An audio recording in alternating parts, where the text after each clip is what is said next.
So this is just a short Dvar Torah being taped from Beit Shemesh, but in the merit and in the continued development of the Tzemach Tzedek Shul in Tzvas and the mikveh.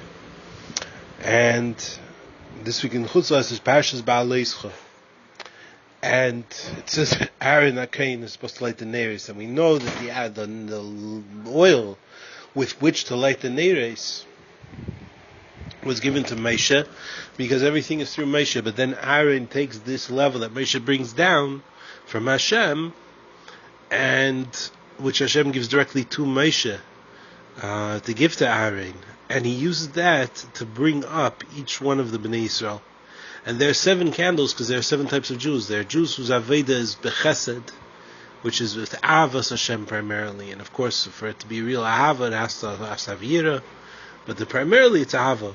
There's Jews whose Aveda is Bigvura, and of course they also have to have Avas Hashem, but their Ikar Aveda is Yiras Hashem.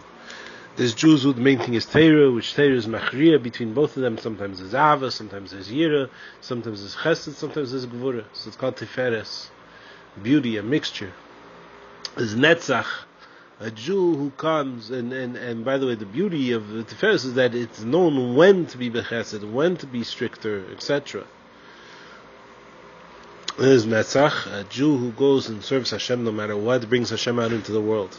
Haid means being mevatel things that are against Hashem, mevatel parts of oneself that are against Hashem, mevatel things in the world that are against Hashem.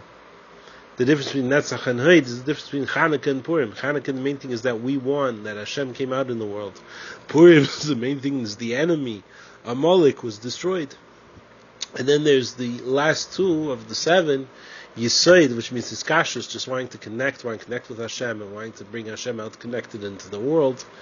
And Malchus is action, to bring Hashem out into our thought, speech, and action, into actuality, into the realm of things that we do, whether it be thought or speech or action.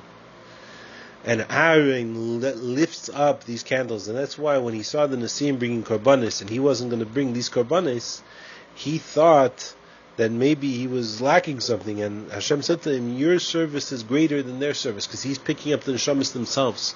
He's picking up the Jewish people to Hashem. Later you have the Slav, and the Slav is very interesting. Moshe Rabbeinu says that he's from the level of Chachma, and he comes out into the Raglei Ha'am, into each person there's a Chachma, there's a Munah that's Moshe Rabbeinu planting it in him from Hashem. As we say even in the Haggadah, they say Moshe is not mentioned in the Haggadah, but he is. And the pasuk that mentions Ve'aminu b'Hashem u'v'Moshe avdei. So it shows that all the Ashpois are coming through Moshe. And Moshe picks up the people. He gives them faith. He gives them das. He gives them understanding. And he says, I can't bring that down. I can't bring Chachma, which is completely batal to Hashem. Chachma, the whole idea of Chachma, wisdom, is that it takes in something that's above itself. It takes in something that's outside of itself. It doesn't come with its own opinions, even just tries to take in the whole thing.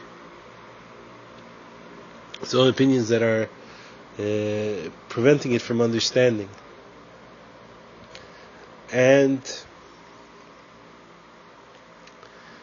these levels come out. This level of Chachma, Moshe plants in every person. And for this level to come into basar, into flesh, which comes from Gvuras, and each chita to be pure, to be rectified, that Moshe says is impossible. And on this, Hashem answers, Yad Hashem Tiksar, is the hand of Hashem short? Can it not do this? Can it not bring godliness out even into meat? Even into the physical things, so that the physical things should be batal to Hashem, that they shouldn't be anything for themselves, but that they too should be very, very batal, completely nullified. And it says that, and Hashem brings it down into the Slav. And therefore, and the Alter Rebbe points out that it says when Mashiach comes, Yovei kol basar lishtachves, that all flesh will come to serve Hashem. Specifically the flesh, that the level of godliness will come out dafka in the flesh. So that's what it says about all this, about the slav. And it says that the kshedim, the people who weren't complaining, and when the slav came and they ate it, that they were fine. And in fact, there's a story about how fat it was, that you could put 13 loaves on top of it, and only the 13th you'd be able to eat it. It would completely soak the other ones. There's a Rabbi Baba Chana that Alter Rebbe brings down. In the Gemara in Bava Basra, it says that he saw these great fat geese full of shaman, which shaman is chachmeh, and they're so big and so huge, and that he says that these are the reward for later on, that this level of chachmah is going to come out. And it says that we're punished for not bringing Mashiach closer, for not getting this reward sooner. We have to answer why the geese had to suffer, because as it goes on and we accumulate more merits, and the merits are coming, and therefore the geese get fatter, because this reward is being stored up for us for the time when Mashiach comes. And it symbolizes the level of chachmah. It's a physical manifestation of this level of chachmah coming out and permeating everything, even the basar. When Moshe Rabbeinu at the end prays for Miriam, he says, Kael narafan Allah. Please, Kael, savor, there's many names to Hashem. Kael is Hashem, the way he comes out in Chesed. And Yisrael are called Sar Kael, ministers of Chesed. A Jew's job is to be a minister of Hashem, to bring Hashem out in the world, dafke in the way of Chesed, dafke in the way of kindness. And the Yud, because it's not Sar Kael, it's Yisrael. So the Yud can mean something that's continuous, something that has to be always. Like the pasuk, Kacha Yasa Eiv Kol Yom. This is what Eiv would do, and it talks about his constant routine. So the word, and Shem Havaya starts with a Yud.